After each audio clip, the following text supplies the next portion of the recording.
The fluorescent lights above buzzed softly, casting a sterile, almost clinical glow across the aisles of the small pharmacy in rural Georgia. The shelves, lined with medicine and wellness products, stood in neat rows. It was a quiet, ordinary Tuesday afternoon. No one expected anything out of the ordinary. But the quiet shattered in an instant. Ronald Baker, a 58-year-old man with a strong, silent demeanor, stood at the back of the store, scanning the shelves for the over-the-counter painkillers he'd been using for years. He was a man of routine. Tall but compact, with a muscular frame that still carried the strength of his years as a former U.S. Marine. He wore a simple green plaid shirt, his black jeans slightly worn from years of use. His old, weathered baseball cap rested on his head, a symbol of a life well lived, but one he preferred to leave in the past. His knees, a casualty of too many years on the battlefield, ached as he reached for the shelf. He had just bent down, his eyes scanning the labels, when the store's tranquility was pierced by a woman's voice. "Hey, that man's acting suspicious. I think he just stole something," she shouted. Ronald froze. A surge of cold air swept through the aisles. The sound of his own heartbeat echoed in his ears. He straightened up slowly, glancing over his shoulder. The woman, white and in her early 30s, stood near the front of the store, her eyes wide with suspicion. Ronald hadn't noticed her at first, but now her pointed finger was aimed directly at him. His stomach clenched. He didn't know her. He hadn't done anything wrong. But the accusation, an accusation so simple, so easily made, hung in the air like a heavy cloud. Before he could react, the sound of boots slamming against the tile floor reached his ears. 3 police officers, dressed head to toe in full tactical gear, bulky vests, helmets, and guns strapped tightly to their sides, stormed through the door. Ronald's mind raced. He'd been in plenty of tense situations before, but this was different. The officers' eyes scanned the room, locking on him with the certainty of men on a mission.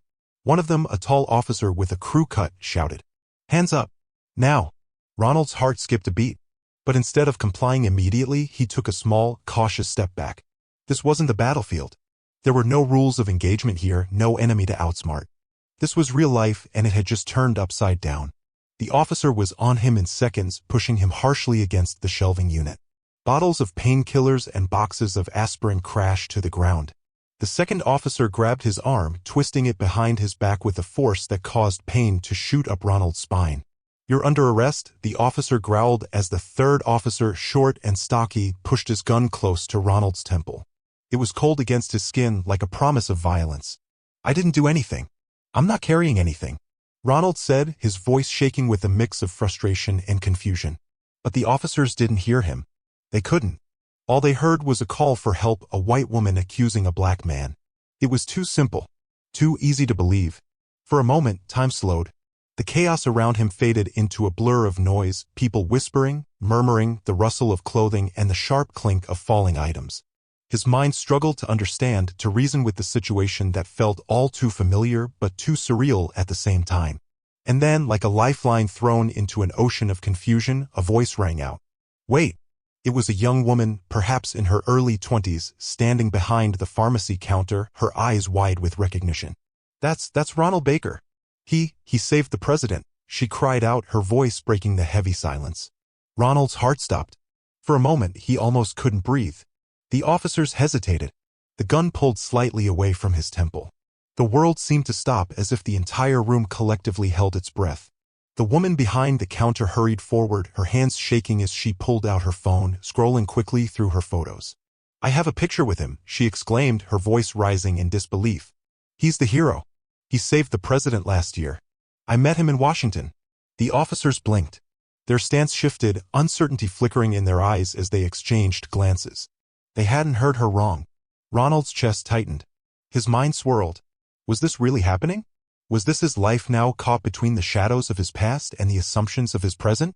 The woman reached him, her phone now in hand. She showed the officers the picture, a selfie from a rally in Washington the previous year. Ronald was in uniform, standing beside her, his face calm, proud.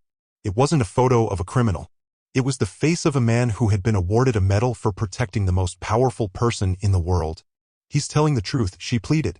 "He was a Marine. He was part of the Secret Service detail during the assassination attempt last year." The officers, frozen for a moment, took a few hesitant steps back. The tension in the air was palpable. The gun lowered, the harsh grip on Ronald's arm released, and for the first time in what felt like forever, he could breathe. But the damage was done. The accusation had been made. The fear had been ignited. And in that split second, the whole world had seen the power of suspicion, the weight of race, and the fragility of truth. Ronald Baker stood there, dazed, his hands still trembling as the store fell into an eerie silence. Only the sound of the camera's shutter, clicking away from a few curious onlookers, filled the air. Ronald stood in the middle of the pharmacy, his body frozen, a sense of disbelief flooding over him. His hands, still raised in the air from the officer's earlier command, slowly dropped to his sides. The crowd around him began to murmur, whispers of recognition and confusion spreading through the small space. For a brief moment, it felt like the room had shifted.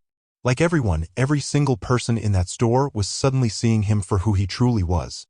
But was that enough? Would that be enough to make them forget the fear, the assumption, the judgment that had just been cast upon him? He was no longer just the man standing in line for some painkillers. To them, to the world outside, he was now the man who had been wrongly accused. The man who was almost made into a criminal for simply existing. And the scariest part? That image could stick forever. Even though the woman at the counter had saved him, the doubt was already planted. A part of him wanted to leave, to walk out of the store and disappear. But he knew deep down that running away would only make this worse. The world would never stop asking questions. People would still look at him and wonder, had he really done something? Even after this? The cameras had caught everything. The scene was too raw, too public. The officers, after exchanging uncertain glances, began to back off, still wearing the armor of authority but now with a slight crack in their conviction. They hadn't wanted to arrest him. No one had wanted this. But they had been conditioned, trained to act first, ask questions later. It was easier, safer. But this wasn't just a mistake. This was a reflection of something much bigger. "Sir, I'm sorry," the officer with the crew cut finally muttered, his voice softening. "We didn't know. We'll be in touch." Ronald didn't respond. His eyes were fixed on the floor, but his mind was racing. He had been through enough combat to know that sometimes the battle wasn't won by strength, but by your ability to hold your ground when everything around you fell apart. But the worst part? It wasn't over. Not by a long shot. The young woman behind the counter, still visibly shaken but relieved, stepped forward again. She reached out to Ronald, her face full of compassion, yet shadowed by a quiet understanding of what had just unfolded. "Are you okay?" she asked gently, her voice trembling. He met her eyes, a flicker of gratitude in his expression, but his lips didn't move. His body ached, not from physical wounds, but from the weight of what had just happened. It was a wound that no medic could patch, no prescription could heal. It was a wound that ran deeper than his aching knees, deeper than the years he had spent serving his country. This wound was invisible to everyone, but it was there all the same. "I'm fine," he said, his voice rough. Just tired." The young woman nodded, offering a small, awkward smile, unsure how to comfort him. But then something remarkable happened. One of the other customers in the store, a middle-aged man, approached the counter with a steady gait, his face filled with quiet resolve. "I know who you are, Mr. Baker," he said, his voice firm. "I saw you on the news last year. I read about what you did. I just want to say thank you." Ronald didn't know how to react. His mind was still reeling from the chaos, from the public humiliation. But something about this man's sincerity made the entire ordeal seem less hollow. For a fleeting moment, he allowed himself to believe that maybe, just maybe, people could see beyond the skin color, beyond the prejudice. "I didn't do it for the thanks," Ronald replied, his voice steady but low. "I did it because it was the right thing to do." The man smiled, nodding in agreement. "And that's why I respect you. And I'm sorry. That shouldn't have happened to you." More customers, others who had witnessed the scene unfold, began to gather around. They offered their apologies. Some shared their own stories of similar misjudgments. Others simply stood in solidarity. It was as if the energy in the room shifted, the tension melting away in the presence of understanding. But as the apology and recognition flowed, there was still something gnawing at Ronald's gut. A burning question he couldn't ignore. What happens next? What would the world think now? Would this viral moment be enough to bring about real change? Would people see the video, shared millions of times, and understand the truth? Or would it be dismissed as another blip in the news cycle, forgotten the next day? As he walked out of the pharmacy, his steps slow but deliberate, Ronald felt a strange weight in his chest. He wasn't sure whether it was relief or dread. Both emotions pulled him in different directions. But one thing was certain. He had become a symbol. And while symbols could inspire, they could also be twisted. The question was whether people would choose to believe the truth or the story they were told. The next few days felt like an eternity for Ronald Baker. What began as a simple errand, a visit to the pharmacy for some pain relief, had spiraled into something far more complicated. Every time he turned on the TV, checked his phone, or stepped outside, the world reminded him of the incident. The viral video, which had captured the chaotic scene in the pharmacy, had exploded across social media. News outlets replayed the footage, dissecting every moment of the confrontation. People around the world were now intimately familiar with his face, but not in the way he ever hoped. As he sat in his small apartment in downtown Atlanta, scrolling through his phone, he saw the flood of reactions. Some were sympathetic, others were filled with outrage, but there was no escaping the fact that he had become a symbol of something much larger than himself. In some corners of the internet, he was hailed as a victim of racial profiling, a casualty of systemic injustice. In others, he was seen as just another angry, suspicious figure caught in a racial confrontation. Ronald had never wanted to be a symbol. He never wanted to be seen as a victim. He just wanted to live his life in peace, far from the battlefield. But life, it seemed, had other plans. He leaned back in his chair, the weight of the situation pressing down on him. His phone buzzed again, and he picked it up, his stomach sinking as he saw the notification from the local news outlet. Video of Georgia man wrongfully detained by police goes viral. The news anchor's voice echoed in his mind. A shocking video has surfaced of a Georgia man who was falsely accused of stealing at a pharmacy. The viral video shows 3 police officers, in full tactical gear, detaining the man after a woman reported him for suspicious behavior. The incident has sparked outrage over racial profiling and police misconduct. Ronald stared at the screen, his face expressionless. He had been a part of the military for decades. He had seen death, chaos, and destruction, but nothing had prepared him for this level of scrutiny. It wasn't just about him anymore. It was about everything that had led up to this moment. The assumptions, the fears, and the way society had conditioned itself to see people like him. He wasn't just Ronald Baker. He was now an example of a broken system. He put his phone down and rubbed his temples. There was so much to process, but his mind kept returning to the same thought. What did it all mean? The story didn't stop there. News outlets reached out to Ronald, wanting interviews, wanting to know his side of the story. But he wasn't interested in being paraded around like some tragic hero. No. He had been through enough battles to know that fighting for his own dignity wouldn't be solved by talking to the media. He didn't need pity. He needed change. Still, the calls kept coming. One afternoon, as Ronald was sitting in his favorite chair, nursing his sore knees and trying to clear his mind, the doorbell rang. He opened the door to find a young woman standing on his doorstep. She looked familiar, but he couldn't place her at first. "Mr. Baker?" she asked, her voice nervous but determined. He nodded. "Yes. Can I help you?" "I'm Julie. I'm a journalist," she said, holding up her press badge. "I wanted to speak with you about what happened at the pharmacy. I think your story needs to be heard the right way." Ronald raised an eyebrow. He had already turned down dozens of interview requests, but there was something in her eyes, a sincerity that made him hesitate. "I'm not interested in being part of a media circus," he said bluntly. "What happened in that store? It wasn't about me. It was about what happened before, what's been happening for years. It's not just a single incident. It's a cycle." Julie nodded, understanding the weight of his words. "I know, Mr. Baker. I don't want to sensationalize it. I want to tell your story, the real story, the way it deserves to be told. There's more to you than that video. You're a man who served your country, who protected lives. I think people need to see that." Ronald stood there for a moment, considering her words.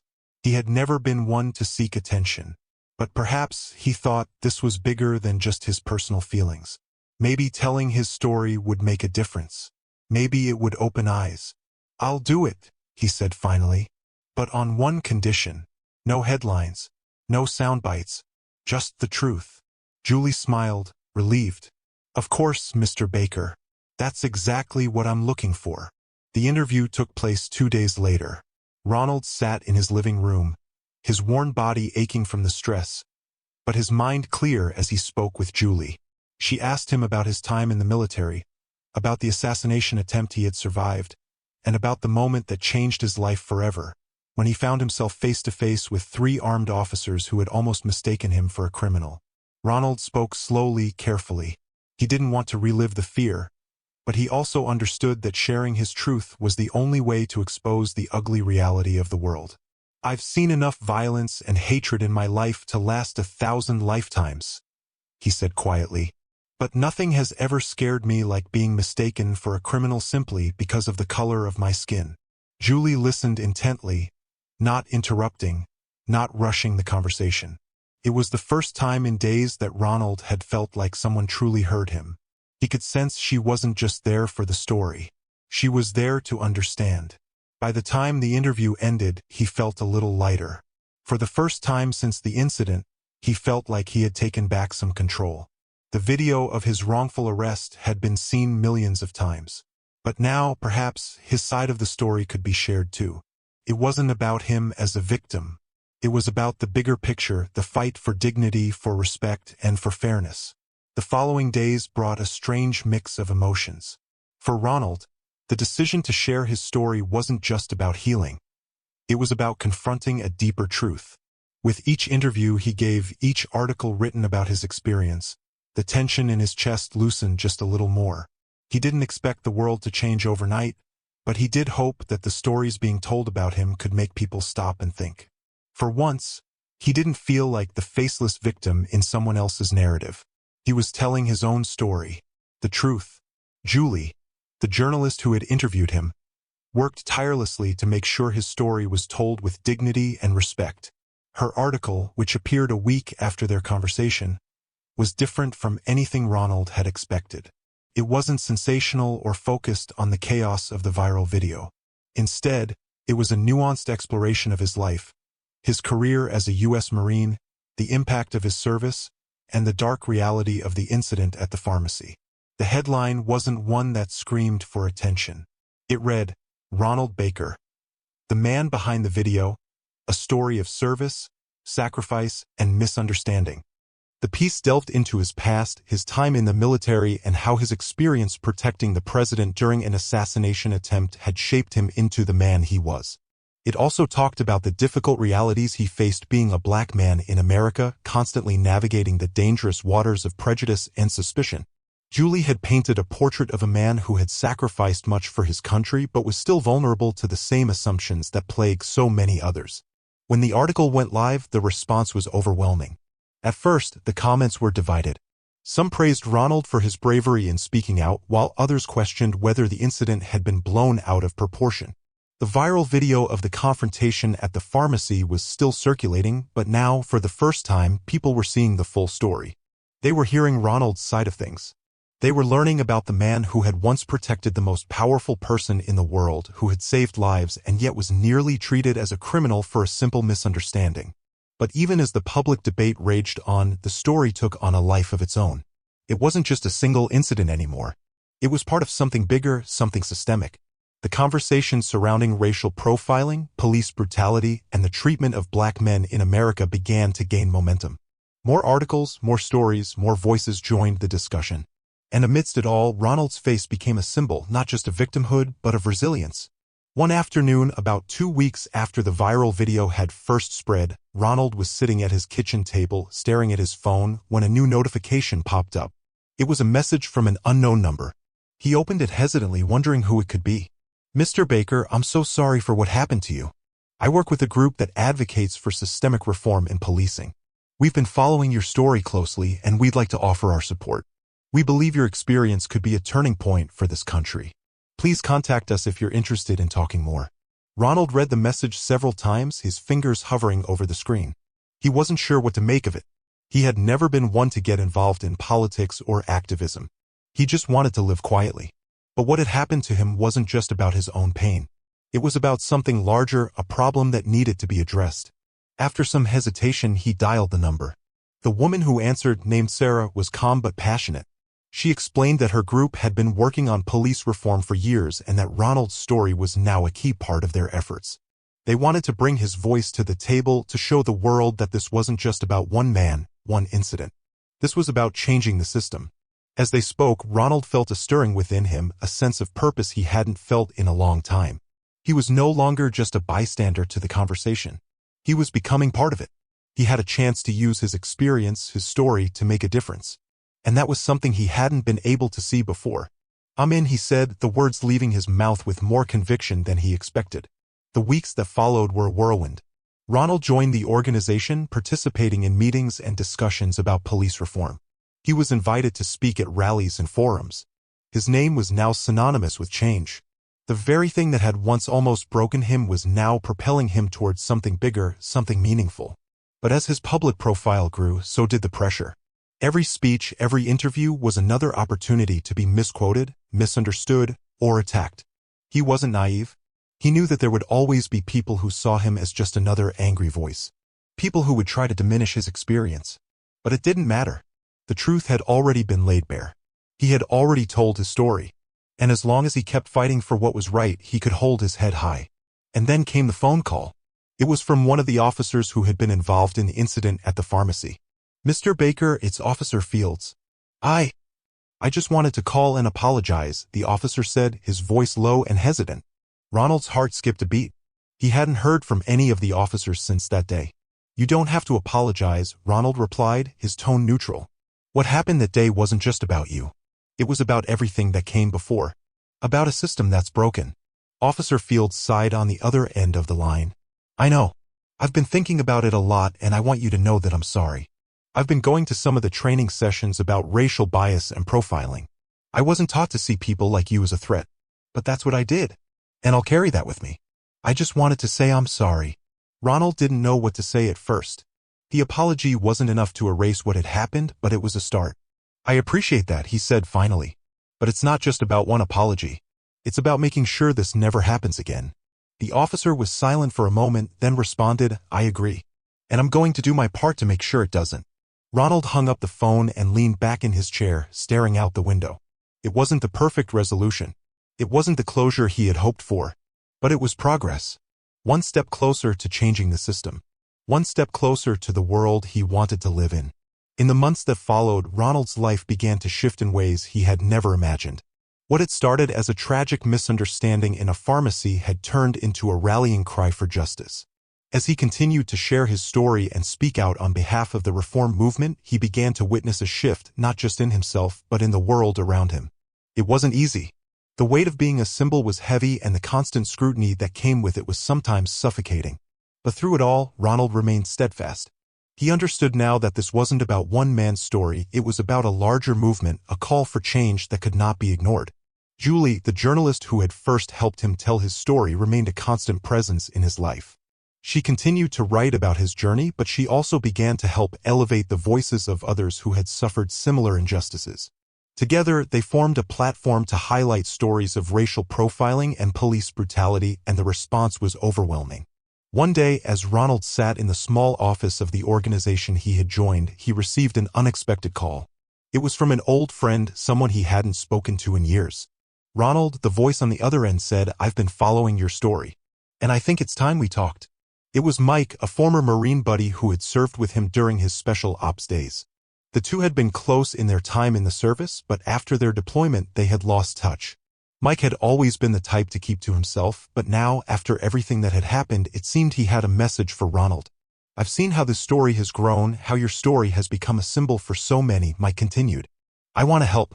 I don't know exactly what it looks like yet, but I think we can do something bigger. We can build something that makes a real impact. What do you think?" Ronald took a deep breath, processing the unexpected offer. For years, he had struggled with the idea of leadership, of standing out. But now, after everything he had been through, the idea of using his experience to help others felt like the right thing to do. "I'm in," he said, his voice firm. "Let's make it happen." As he and Mike began discussing plans to launch an initiative aimed at police reform and racial justice, something unexpected began to happen. The organization Ronald had been working with began to gain traction, attracting attention from political figures, activists, and citizens alike. His story had inspired many, but now he realized the fight had to extend beyond just words. It had to be about tangible change. It wasn't long before Ronald was invited to a meeting with local lawmakers where he would have the opportunity to present his ideas for reform. The room was filled with politicians, lawyers, and community leaders, all eager to hear what the man who had been at the center of the viral incident had to say. As Ronald stood before them, his hands shaking slightly from the nerves of being in the spotlight, he felt a surge of emotion. This wasn't just about him anymore. This was about making sure no one else would have to go through what he had. This was about creating a future where justice was truly blind, not just for some, but for all. "I don't want to be the story," he began, his voice calm but unwavering. "I don't want my face on a billboard. But I do want this country to understand that there's something deeply broken in the way we treat people. I want to see a system that doesn't automatically view a black man as a threat. I want my grandchildren to grow up in a world where they don't have to carry the same weight I did." The room fell silent as his words sank in. For the first time in a long while, Ronald felt as though people were really listening, not just to the pain in his voice, but to the clarity of his vision. In the weeks that followed, Ronald's work began to take shape. The initiative he and Mike had launched was slowly building momentum. They were holding town halls, organizing protests, and working with law enforcement to develop training programs focused on racial bias and community engagement. Slowly but surely, the conversations that Ronald had started in that small pharmacy in Georgia were becoming larger, louder, and more powerful. Yet, as progress was made, the fight was far from over. For every victory, there were still those who resisted change, who saw Ronald's message as a threat to the status quo. Some members of law enforcement, still trapped in outdated mindsets, pushed back against the reform efforts. But Ronald wasn't deterred. He had learned one powerful lesson: change was never easy. And it wasn't going to come without a fight. One evening, after a particularly difficult rally where tensions had flared and emotions ran high, Ronald found himself alone in his apartment. He sat by the window watching the sun set over the city, his thoughts racing. He had been through so much in his life: years in the military, the assassination attempt, the viral video that had shattered his privacy, the public backlash, and the constant fight for justice. But despite it all, he couldn't help but feel a sense of hope.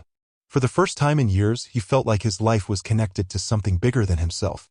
His journey had been long and painful, but it was leading him towards something important. A movement. A cause. A fight that could change lives. And in that moment, Ronald realized that he had found a new purpose. It wasn't about being a hero or a symbol, it was about fighting for what was right. And no matter how hard the fight got, he was ready. The weeks turned into months, and what had once been a viral moment, a single incident caught on tape, had transformed into a powerful, far-reaching movement.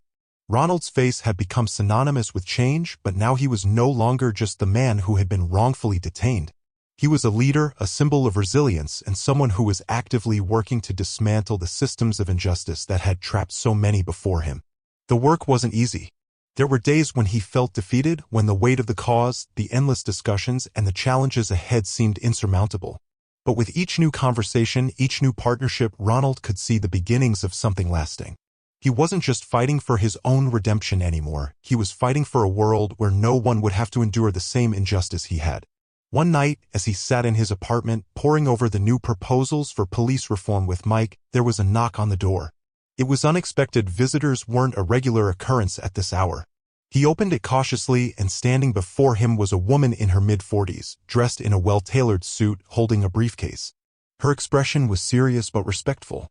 "Mr. Baker?" she asked, her voice warm but with an unmistakable authority. "Yes, that's me," Ronald replied, his heart skipping a beat.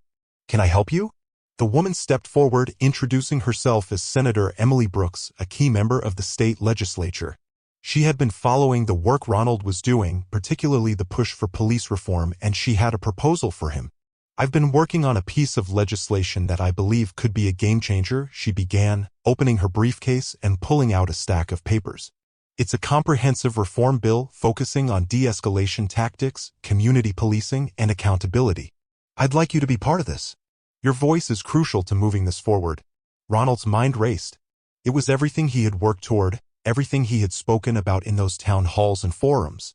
But to be asked to lend his name to a bill like this, it was almost too much to process.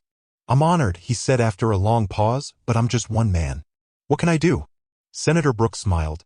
"What you've done, Ronald, is give people hope. And now that hope has turned into action. You can do more than just lend your name. You can be the face of this reform, the advocate who shows the country that change is not just possible, it's happening. We need someone who understands both the struggle and the solution. You're that person. Ronald was silent for a moment, considering her words. He had been waiting for a sign, waiting for a way to take the work he had started to the next level. This was it. This was the opportunity to make the kind of impact that could change lives, not just his own, but countless others. I'll do it, he said, the words coming easily now. I'll help however I can. Over the next few months, Ronald, Senator Brooks, and a team of lawyers and activists worked tirelessly to shape the bill. The legislation was groundbreaking in its scope, focusing on better training for officers, the creation of community advisory boards, and stronger oversight of law enforcement agencies. It also proposed the creation of a national registry to track instances of police misconduct, something that had been long overdue. But pushing for systemic change wasn't as simple as drafting a bill. It was a battle every step of the way. There were those in power who didn't want to see the system change. There were political forces who sought to block the bill at every turn. And there were people who still didn't believe that racial profiling and police brutality were real issues. But Ronald's resolve was unshakable. He traveled across the country, meeting with lawmakers, speaking at rallies, and having heartfelt conversations with citizens who had been impacted by the very system he was working to change. His words resonated with so many. In every city, in every town, there were people who saw him not just as a figurehead, but as someone who truly understood their pain. One afternoon, as the bill was being debated in a state hearing, Ronald stood before a crowd of lawmakers, media, and activists. His heart raced, but his voice remained steady as he spoke. "We are not asking for special treatment," he began, his eyes scanning the room. "We're asking for fairness, for justice, for equality. The system was built on the premise that all men are created equal. But too often, that promise has not been kept. It is time to fix that. It is time to hold those who enforce the law accountable. It is time to make sure that no one, no matter their race or background, has to live in fear of the people who are supposed to protect them." As he spoke, there was a palpable shift in the room. Even the most skeptical lawmakers seemed to feel the weight of his words. There was no denying the truth in what he was saying. Ronald had spent his life protecting people, first as a Marine, then as part of a security detail for the president, but now he was fighting to protect the rights of all people. By the time he finished, there wasn't a dry eye in the room. Weeks later, the bill passed in the state legislature. It wasn't perfect. There were compromises, and there were still battles ahead. But it was a victory. A monumental one. Ronald stood outside the Capitol building that day, his heart swelling with pride. He had done it. He had been part of something that would change the way people were treated. He had been part of something that could save lives. As he looked around, he saw people of all ages, races, and backgrounds celebrating together. It wasn't just his victory, it was theirs. This was the beginning of something new. A movement that had started with one man in a pharmacy, wrongly accused and humiliated, had now become a force that would reshape the future. And as the sun set over the horizon, casting a warm glow on the city, Ronald Baker stood tall, not as a victim, but as a man who had fought and won, not just for himself, but for the world. The fight wasn't over. It would never be over. But for the first time in a long time, Ronald had hope. The story of Ronald Baker reminds us of the deep-rooted impact of assumptions and prejudice and how one individual's experience can spark a movement for change. It's a powerful reminder that we must challenge stereotypes, break free from systemic biases, and treat every person with the dignity and respect they deserve. Ronald's journey exemplifies the strength of resilience, the importance of standing up for what is right, and the undeniable truth that every voice has the power to make a difference. If you believe in justice, equality, and the power of one person to change the world, hit the like button, share this story with your friends, and don't forget to subscribe for more impactful stories like this one. Let's keep this conversation going and raise our voices for change.